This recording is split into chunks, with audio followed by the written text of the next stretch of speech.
கர்த்தருடைய பரிசுத்த நாமத்திற்கு மகிமை உண்டாகட்டும். இந்த நாளிலும் கர்த்தர் நமக்கு தரக்கூடிய நல்வார்த்தை யாக்கோபு 1 அதிகாரம் 19 வசனம். யாவரும் கேட்கிறதற்கு தீவிரமாயும், பேசுகிறதற்கு பொறுமையாயும், கோபிக்கிறதற்கு தாமதமாயும் இருக்க கடவர்கள். பிரியமானவர்களே, 2 பேர் பேசும்போது ஒருவர் பேச மற்றவர் அதை தீவிரமாய் கேட்டால்தான் மற்றவருக்கு சரியான பதிலை கொடுக்க முடியும். கர்த்தர் நம்முடைய விண்ணப்பங்களை தீவிரமாய் கேட்கிறார்.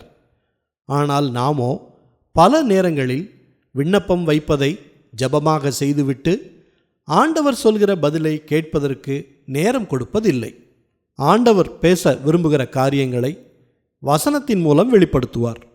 ஜெபித்த பின் வேதத்தை வாசித்து அதனை தியானிக்கும் போது பதிலை பெற்றுக்கொள்ளக்கூடும்.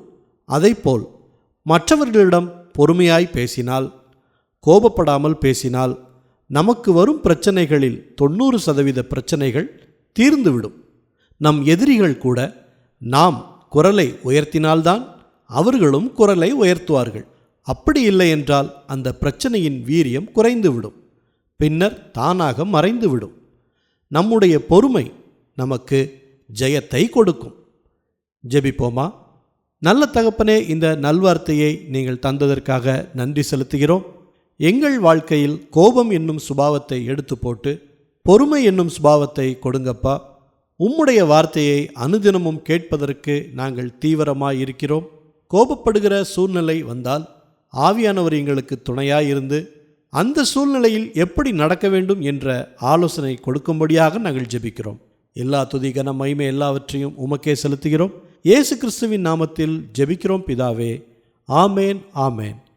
இந்த நல்வார்த்தையை மற்றவர்களுக்கும் பகிருங்கள். கர்த்தருடைய ஆசீர்வாதம் அவர்களுக்கும் கிடைக்கட்டும்.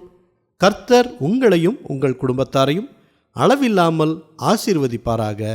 ஆமேன்.